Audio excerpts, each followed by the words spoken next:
Hello, my friends, Evolutionary Energy Arts family. So we have Florida declaring a state of emergency in 26 counties as Tropical Storm Michael approaches.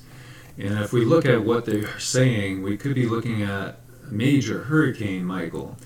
As it's showing here out of NOLA, the potential to become a Category 3 hurricane in the Gulf of Mexico. And so if it makes impact as a Category 3, this will be the largest hurricane of the season in the Atlantic to impact the U.S., as so far we've only had Florence, but of course Florence was a disaster of huge proportions, and it was only a Category 1 when it made impact. Now, of course, this year has been the year of damage by water, and so the good point is currently it's looking like this is a much faster moving storm. So as far as like sitting in one place and just dumping tons and tons of water, at the moment, that doesn't appear to be the case. Of course, nothing would surprise me these days. Nothing at all. As we've seen tremendous changes. Just yesterday, they were not really talking about this becoming a major hurricane. It was going to be a borderline tropical storm with the possibility of maybe topping out at a Category 1 status. And now all of a sudden it can become a Category 3 hurricane. So Governor Scott is basically acting appropriately and declaring a state of emergency for 26 counties as Tropical Storm Michael will become Hurricane Michael and possibly become Major Hurricane Michael. And so anybody anywhere along the Gulf Coast of Florida all the way over to the eastern Texas and Louisiana should be awake right now and prepared for this. And Tropical Storm Michael has been lashing western Cuba and is forecast to become a hurricane later today as it heads towards the U.S. And so it's basically threading the needle. And if we look at its location, you could see right here, it's exactly where it needs to be in order to make it through into the Gulf without weakening.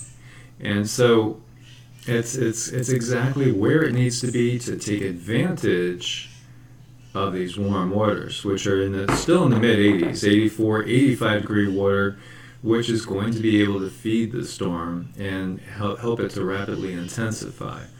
And so this is one we really have to watch carefully. And so everybody there, if you're anywhere from the Gulf Coast of Florida all the way over to eastern Texas, keep your eyes open. We've seen wild changes with things. We've seen things that were not projected to happen with storms. Anything kind of goes. This is definitely something to keep your eyes on. And now it's expected to reach Category 2 or Category 3, and as it says right here, Category 2 or stronger. They're kind of leaving that open as it churns over the Gulf of Mexico in the next couple of days, according to the National Hurricane Center advisory. And so the National Hurricane Center said it could become a Category 3 storm, which is a major hurricane.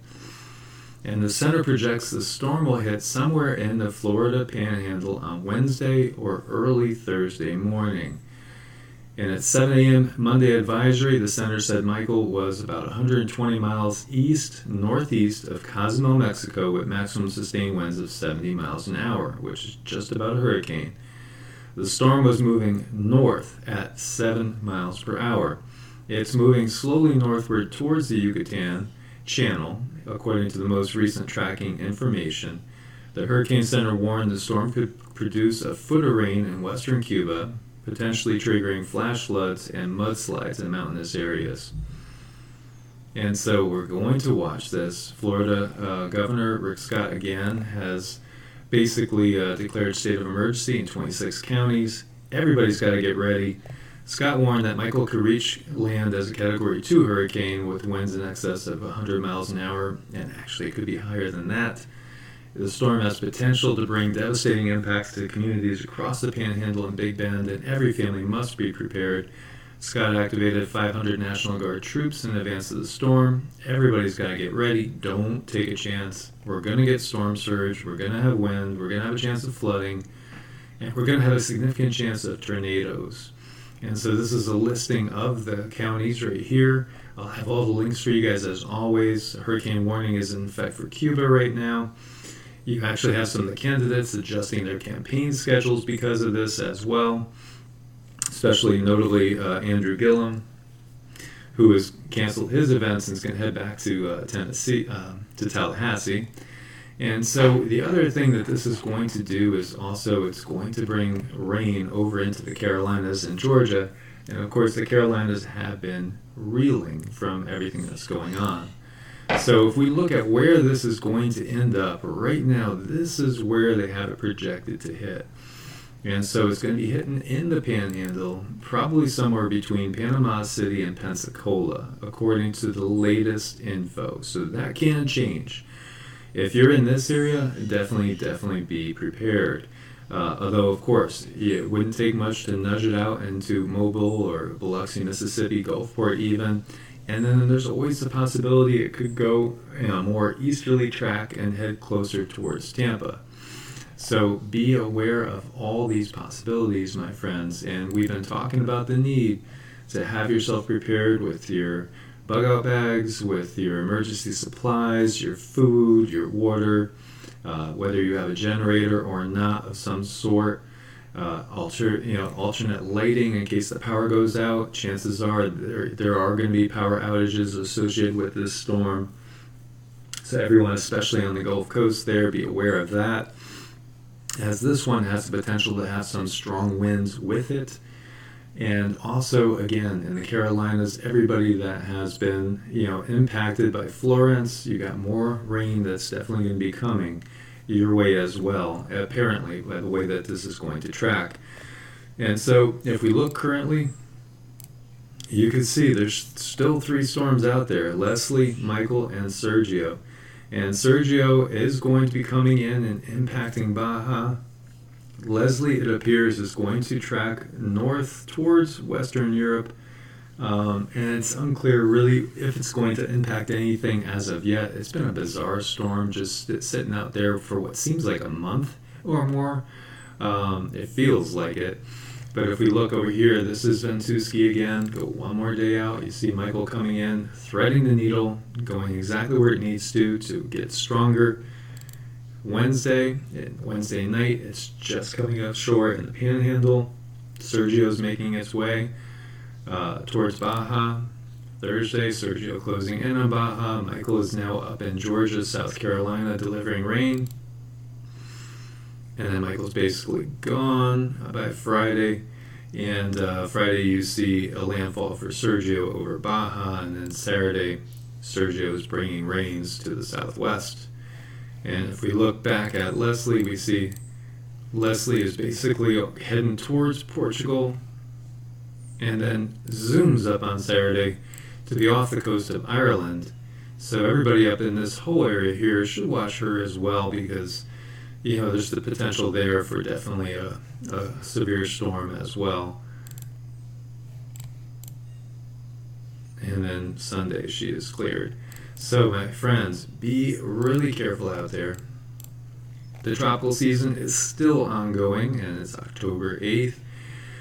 Not unheard of, but as always, be aware of the potential for all these things. And if we look at the GFS ensemble, again, this is reiterating, we have some that are showing it making a landfall over in New Orleans, over through Louisiana.